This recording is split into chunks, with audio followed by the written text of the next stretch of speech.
You're watching Inside Automotive with Jim Fitzpatrick. Hey everyone, Jim Fitzpatrick. Thanks so much for joining us this morning.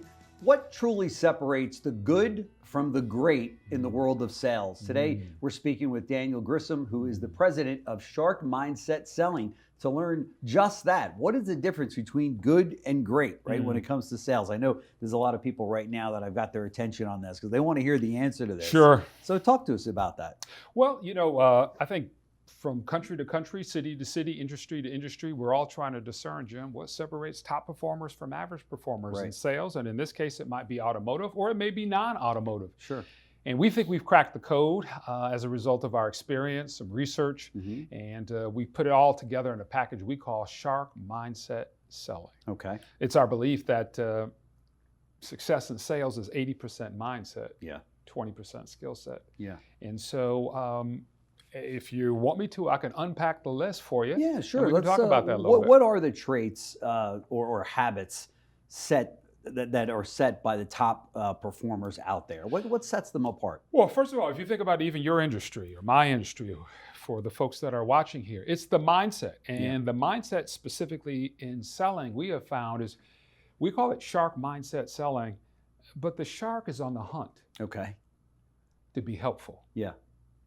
You see, we know that we call it sales, but nobody wants a sales call. Nobody wants a salesperson. That's right. But what they want is help. Yeah. And so it's our belief and our observation and our system kind of acknowledges the more helpful you are, the more value you create. That's right. And the more value you create, the more business you can get. Right. And so really this conversation about sales and growing sales by 10 to 20 to 30% really is a conversation about growing how helpful we can be by 10 to 20 to 30%. That's what the shark does. In today's world, in 2024 and beyond, that shark is not attacking to sale. Right. They're on the hunt to be helpful, and they're looking for value. That's a big difference between top and average performers. Top performers are thinking help. Average performers are thinking sales. And we playfully say, the first name is help. The last name is sales. Yeah. Too many times we got the order mixed up. We're calling the customer by their last name. And some of these things are affected by the leadership in a company that says, go out and sell them, go out and close them, go out and get the money. That's right. Which the message to the sales team is to do just that. They don't go say, go help these people and bring value, right? Yeah, yes. So that's a problem. You're talking about the difference between top and average leaders and managers and owners in this case. Now, we know the name of the game is selling. But the client or the prospect says, but the name of the game is helping. Yeah. Now, if you help me, I'll help you do some selling. That's right. But unfortunately, I think we use legacy language. Sales, close the deal. It's be helpful, open the relationship. And so the second thing that separates top performers from average performers, top performing sellers or dealerships, is their language. Yeah. I think too often times we're being lazy with our language. Yeah. And I think the market is inviting us to shift our mindset, but also to change our language. When you talk about sales and increasing sales, as you said, you're going to end up being seller-centric. That's right. Instead of client-centric. And the clients can see it, smell it, taste it. That's right. How has the, during COVID, everybody just went to the internet to buy anything, whether it was an automobile or even in some cases a new house. I mean, somebody was shopping. A number of real estate deals were done all online, and and the person saw the house for the first time when they walked through it as an owner. Right. So we really thought that, we really saw, I should say, that the internet played such a big role.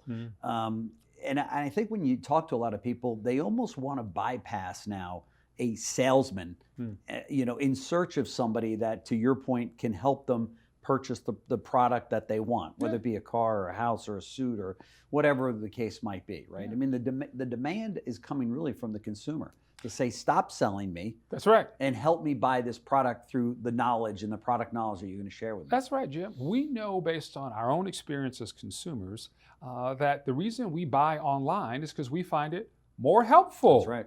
And so we've got competition on being helpful. AI is now one of our competitors. Status quo is a competitor. Amazon might be a competitor. All those things that are online. But the market is essentially saying, well, if you're losing to the competition, if you're losing to online, you're losing because you're not being as helpful as right. online. And so now we've got to go back to the laboratory. We've got to go back to the locker room as the corporate athletes, or maybe we call ourselves the corporate or the entrepreneurial triathletes. Right. We got to figure out how to increase our value prop. Now that's easier to say, that's harder to do, but I think that's the reality about today's results. No question.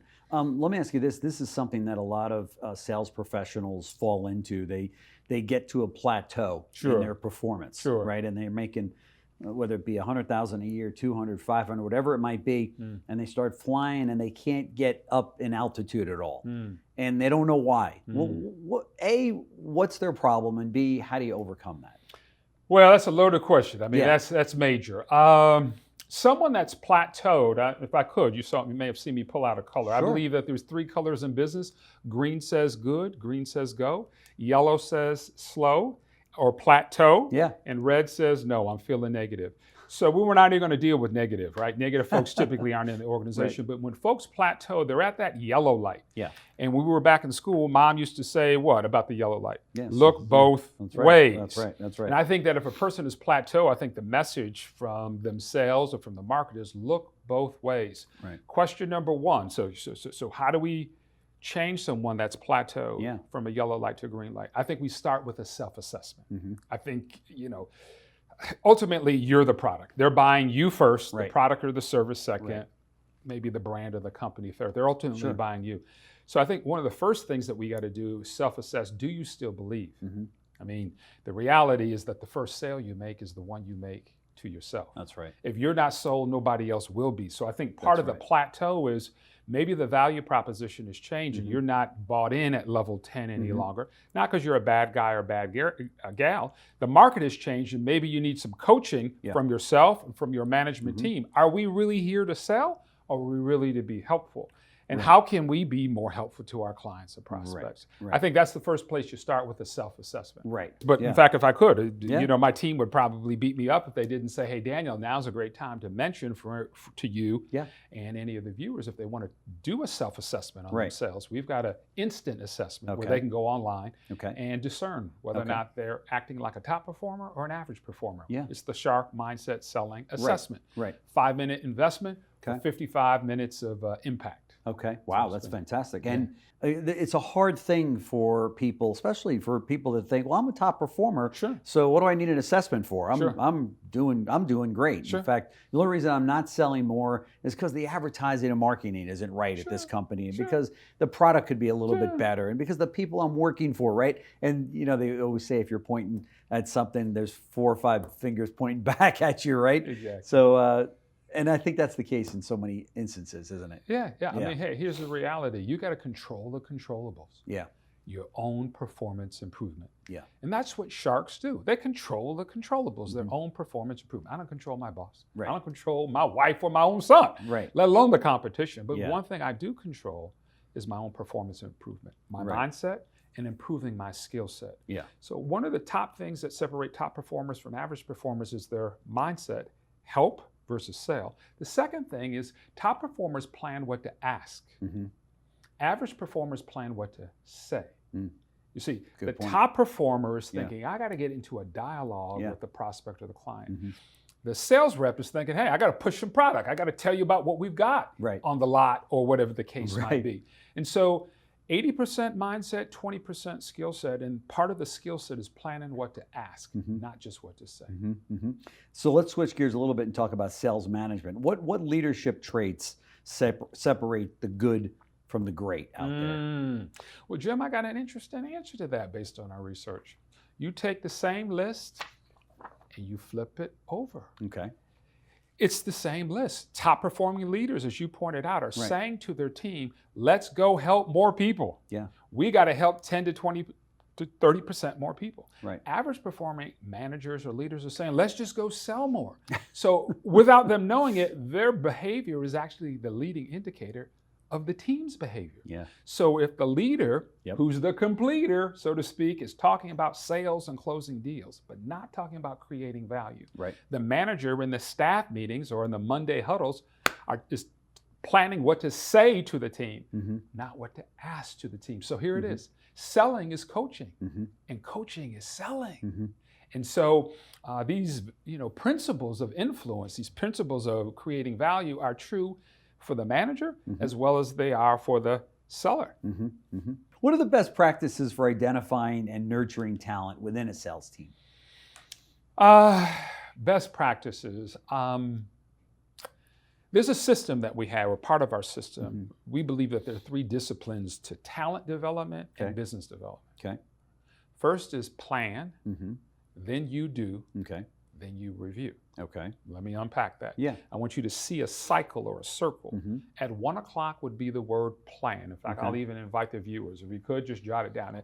Draw a circle. We're doing it right now. And at 1 o'clock, outside that 1 o'clock, put the word plan. At 6 o'clock, put the word do. Okay. And at 10 o'clock, put the word review. Okay. There are only 3 ways to improve the performance of your sellers, your managers, or any of your dealerships. We either improve in our pre-planning. Right. And so there's part of some best practices for pre-planning before you hit the floor and attempt to drive value. Right. Then the first stage is plan your work. Okay. Second stage is work your plan. That's right. Do it. And then the third stage is to slow down and review. Right. In fact, if I could, just for those that are listening, for us, you look like you're in tip-top shape here, Jim. You're a football fan. All right, well, you're reasonable. How about that? You're reasonable. Are you a football fan by chance? Sure. Many of the people who are watching are. Okay, a team practices or plays 4 or 5 times a week. That's the plan. Yeah. What happens on Sunday? They play the game. That's right. They go out and do.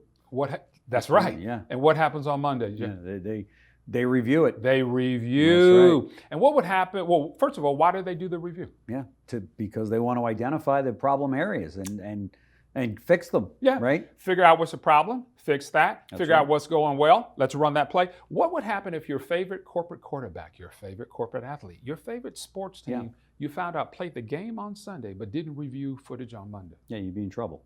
Yeah. Jim? Yeah. And so it is with today's market conditions. That's right. What I find is most leaders or managers, sellers in branches and dealerships, they're running around in the do stage. Go, go, go. Yeah. Do. Hustle, hustle, hustle. And they're confusing movement for advancement. Yeah.